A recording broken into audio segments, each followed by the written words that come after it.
धीरे धीरे wait change कर रही थी, तो वो थोड़ा सा टफ था मेरे लिए। बहुत सारी डिफिकल्टीज भी आई, लेकिन मुझे ओवरकम करना था।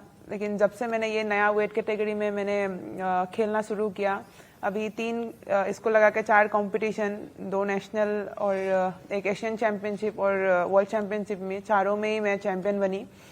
तो डिफिकल्ट तो था। मैं हमेशा सोचती थी कि लाइफ में जितना बड़ा डिफिकल्टीज आएंगे, क्योंकि टारगेट अगर बड़ा होता है तो डिफिकल्टीज भी बड़े ही आते हैं। तो हर एक को मैंने फेस किया और पेशेंस रखा। तो मुझे लगता है ऐसे ही मैं आगे बढ़ूंगी तो आने वाले टाइम में और अच्छा कर सकती हूँ। जब फ्रस्ट्रेशन होता है, गुस्सा आता है, तो फिर आप कैसे उसको मैनेज करती हैं? जैसे ये जो टाइम होता है ना, लीन पीरियड, हर खिलाड़ी के साथ होता है। सक्सेस के साथ फेलियर भी आता है, तो फेलियर के साथ कैसे डील किया? और उसके बाद कभी आपको डाउट था कि यहाँ पर मैं कर पाऊंगी कि नहीं? सोचती थी,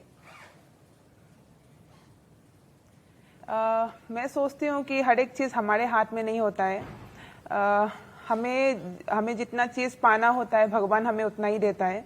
हमें बस पेशेंस रखने की जरूरत होता है और हमें अपना कर्म करने की जरूरत होता है। अगर हमारा काम अच्छा होगा तो रिजल्ट अच्छा ही होगा।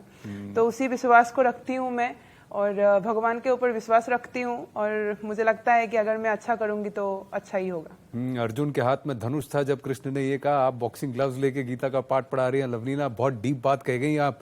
लेकिन एक बात बताइए, ये वेट कैटेगरी बढ़ा के कम करना इजी होता है, या जैसे आप 69 से 71 गई वो इजी होता है? कौन सा इजी या डिफिकल्ट होता है? क्योंकि हम दोनों ही डिफिकल्टी है, क्योंकि हमारा जो नेचुरल बॉडी वेट होता है उसके साथ खेलना हमारे लिए ज्यादा कंफर्टेबल होता है। अगर वेट कम भी करते हैं तो फिर खाने के लिए नहीं मिलता है, बड़ा स्ट्रगल करना पड़ता है, क्योंकि सामने खाना पड़ा रहता है और खा नहीं सकते हम।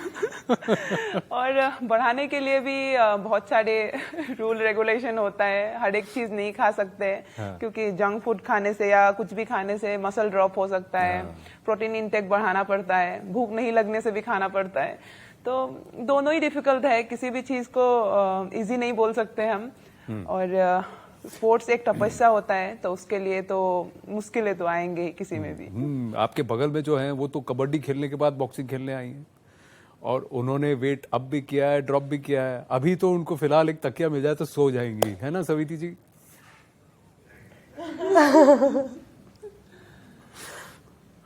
बहुत बहुत मुबारक हो आपको। कैसा लगा आपको? 2009 से आपने बॉक्सिंग शुरू किया, 2023 तक वर्ल्ड चैंपियन बनने का ये सफर थोड़ा लंबा हो गया। लंबा नहीं, बहुत ज्यादा लंबा हो गया। एक सिल्वर को गोल्ड में बदलने में मुझे 9 साल लग गए, और मैंने इतना हार्ड वर्क किया है।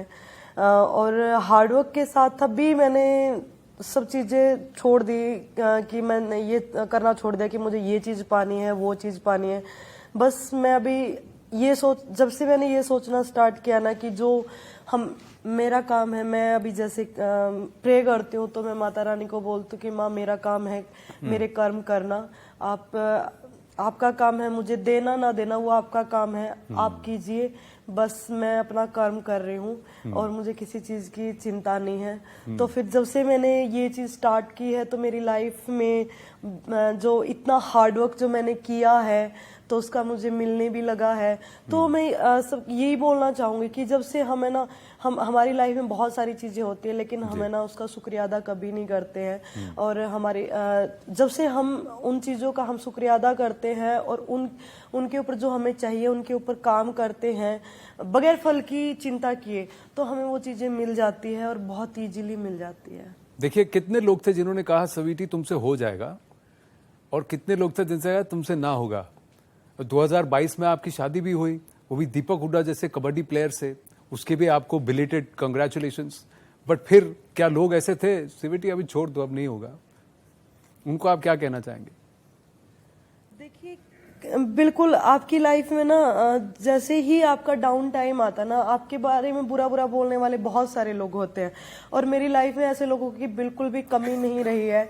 और मेरी लाइफ में ऐसे लोगों की भी कमी नहीं रही है जिन्होंने मेरे को ये बोला हो कि स्वीटी तुम कर सकती हो।